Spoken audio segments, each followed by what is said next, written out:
लिए वीडियो बहुत ही इंपॉर्टेंट होने वाला है, क्योंकि इस वीडियो में हम कॉम्पिटिशन्स और मेडिकल में भी पूछे जाते हैं। तो अगर आपको वीडियो पसंद आएगी तो मेरे चैनल को जरूर सब्सक्राइब कीजिएगा एंड अपने फ्रेंड्स के पास जरूर शेयर कीजिएगा। और मैं आंसर बताने से पहले एक बार अपना जरूर आंसर चेक कर लीजिएगा एंड लास्ट में आप बताइएगा कमेंट में कि आपका 10 में से कितने क्वेश्चन आंसर सही हुए। ठीक है, तो चलिए क्वेश्चन फर्स्ट स्टार्ट करते हैं। और ये जो क्वेश्चन है हिंदी और इंग्लिश दोनों लैंग्वेज में होगा। पहला क्वेश्चन है कि नॉर्मल बॉडी टेम्परेचर कितना होता है। अगर बॉडी के टेम्परेचर को ओरली मेजर करते हैं तो कितना होता है। तो इसका करेक्ट आंसर हो जाएगा 36.5 डिग्री से 37.5 डिग्री सेल्सियस। अगर फ़ॉरेनहाइट में पूछेगा तो 98.6 डिग्री फ़ॉरेनहाइट होता है। ठीक है, पहला। नेक्स्ट हम आगे बढ़ते हैं। क्वेश्चन 2 है कि इंस्ट्रूमेंट फॉर द टेम्परेचर को मेजर करने के लिए हम कौन से इंस्ट्रूमेंट का यूज करते हैं। आपके पास 4 ऑप्शन है, स्फिग्नोमैनोमीटर, थर्मामीटर, स्टेथोस्कोप और पल्स ऑक्सीमीटर। तो इसका करेक्ट आंसर हो जाएगा option number B, thermometer. Sphygmomanometer है उसको हम बीपी चेक करने के लिए यूज करते हैं। स्टेथोस्कोप हम हार्ट बीट को चेक करने के लिए यूज करते हैं। और जो पल्स ऑक्सीमीटर है ऑक्सीजन सेचुरेशन को यूज करने के लिए हम पल्स ऑक्सीमीटर का यूज करते हैं। चलिए नेक्स्ट क्वेश्चन है कि नॉर्मल एडल्ट का जो पल्स पर की जो नॉर्मल बीपी होता है वो कितना होता है। तो इसका करेक्ट आंसर हो जाएगा ऑप्शन नंबर बी, 120/80 mmHg। ठीक है, जो 120 होता है उसको हम बोलते हैं सिस्टोलिक प्रेशर और जो 80 होता है नीचे वाला उसको हम बोलते हैं डायस्टोलिक प्रेशर। क्लियर है। चलिए नेक्स्ट क्वेश्चन है आपके स्क्रीन के ऊपर कि रिस्पायरेशन रेट नॉर्मल जो होता है श्वसन दर वो कितना होता है। श्वसन दर नॉर्मल कितना होता है। तो इसका करेक्ट आंसर हो जाएगा 12 to 20 ब्रीथ पर मिनट। तो option B is correct answer.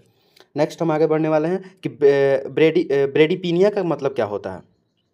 ब्रेडीपीनिया, तो इसका करेक्ट आंसर हो जाएगा option number B is correct answer. Bradypnoea का मतलब होता है जो हमारा ब्रीदिंग होता है अगर स्लो हो जाता है तो उसी को हम मेडिकल में ब्रेडीपीनिया बोलते हैं। ठीक है, और अगर हार्ट रेट कम हो जाएगा तो जैसे ट्रेकीकार्डिया, ब्रेकीकार्डिया। अगर हार्ट रेट कम होगा तो ब्रेकीकार्डिया, और श्वसन रेट जो रिस्पायरेशन होगा वो कम होगा तो ब्रेडीपीनिया। नेक्स्ट क्वेश्चन है आपके स्क्रीन के ऊपर, जो पल्स का साइट होता है वो हम कहाँ से मेनली मेजर करते हैं। तो पल्स चेक करने के लिए हम ज़्यादातर यूज करते हैं रेडियल आर्टरी का। तो इसका करेक्ट आंसर हो जाएगा option number B is correct answer. Next question है कि फीवर एबव, हमें फीवर कब हम मानते हैं कि हमें फीवर हो गया है। तो जो नॉर्मल होता है 36.5 से 37.5 डिग्री सेल्सियस नॉर्मल होता है। तो इससे ऊपर वाला जो ऑप्शन है वही करेक्ट आंसर हो जाएगा। तो option number C is correct answer. अगर हमारा जो टेम्परेचर है बॉडी का टेम्परेचर 38 डिग्री सेल्सियस से अबव हो जाएगा तो हम फीवर उसको मेंशन करेंगे। नेक्स्ट क्वेश्चन है कि SpO2 इंस्ट्रूमेंट जो हम SpO2 का मतलब होता है पार्शियल प्रेशर ऑफ ऑक्सीजन, जिसको हम क्या बोलते हैं, ऑक्सीजन सेचुरेशन हमारे बॉडी में कितने हैं, हमारे ब्लड में। तो SpO2 का मतलब यही होता है। और इस चीज़ को हम मेजर करने के लिए किसका यूज करते हैं। तो इसका करेक्ट आंसर हो जाएगा pulse oximeter. Yes, option number B is correct answer. Pulse oximeter use करते हैं हम ऑक्सीजन सेचुरेशन को मेजर करने के लिए। ठीक है, नेक्स्ट क्वेश्चन है कि जो नॉर्मल SpO2 होता है उसका वैल्यू कितना होता है। तो नॉर्मल SpO2 का वैल्यू होता है 95 से 100%। 95 से 100% जो होता है उसको हम नॉर्मल SpO2 बोलते हैं। नेक्स्ट क्वेश्चन है कि हाइपरटेंशन का क्या मतलब होता है। जब हमारा बीपी जो होता है 120/80 से इंक्रीज हो जाता है उसको हम बोलते हैं हाइपरटेंशन। 120 कहने का मतलब हो कि अगर 130/90 के एबव जा रहा है हमारा बीपी तो उसको हम बोलते हैं hypertension. Yes, option number B is correct answer. Hypertension का मतलब होता है हमारा बीपी जो इंक्रीज हो जाता है। नेक्स्ट क्वेश्चन है कि हाइपोटेंशन का क्या मतलब होता है। हाइपोटेंशन का मतलब होगा जब हमारा बीपी कम हो जाता है। तो option number B is correct answer, लो। नेक्स्ट क्वेश्चन है कि न्यूबॉर्न का पल्स कितना होता है। स्टार्टिंग के क्वेश्चन में मैंने बताया कि जो न्यूबॉर्न का पल्स होता है वो एडल्ट से ज़्यादा होता है। तो इसका करेक्ट आंसर आप बताइए। ओके, तो इसका करेक्ट आंसर हो जाएगा 120/160। Option number C is correct answer.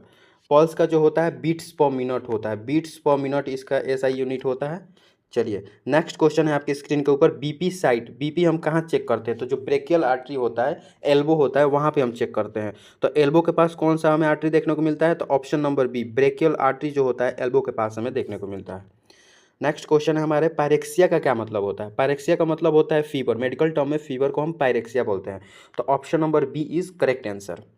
Next चलते हैं कि नॉर्मल जो टेम्परेचर होता है फ़ॉरेनहाइट में कितना होता है। मैंने स्टार्टिंग में बताया कि जो अगर सेल्सियस में पूछेगा तो 36.5 डिग्री से 37.5 डिग्री होता है सेल्सियस में। अगर वहीं फ़ॉरेनहाइट में पूछ देगा तो 98.6 degree Fahrenheit. Yes, option number B is correct answer. चलिए नेक्स्ट क्वेश्चन नंबर 19 के ऊपर चल रहे हैं कि रिस्पायरेशन कंट्रोल कौन करता है। जाहिर सी बात है हमारे बॉडी के बहुत सारा जो फंक्शन होता है हमारा ब्रेन कंट्रोल करता है। यस, तो option number B is correct answer. Respiration को कंट्रोल करता है ब्रेन, जिसका पार्ट एक ब्रेन का एक पार्ट होता है मेडुला ऑब्लंगेटा, वहीं जिसको एमओ से हम डिनोट करते हैं वो कंट्रोल करता है रिस्पायरेशन को। तो इसका करेक्ट आंसर हो जाएगा B, brain is correct answer. Last 20 question है कि वाइटल साइंस में कौन कौन सा इंक्लूड होता है। तो option number A correct answer हो जाएगा, जिसमें हम टेम्परेचर, पल्स, रिस्पायरेशन और बीपी को इंक्लूड करते हैं। अगर आपको ये वीडियो पसंद आई तो मेरे चैनल को जरूर सब्सक्राइब कीजिएगा। मेरे चैनल पे आप नर्सिंग से रिलेटेड, मेडिकल से रिलेटेड, जीएनएम एनएम से रिलेटेड वीडियो मैं अपलोड करता हूँ। आप मेरे चैनल पर एक बार जरूर विजिट कीजिएगा। Thank you so much.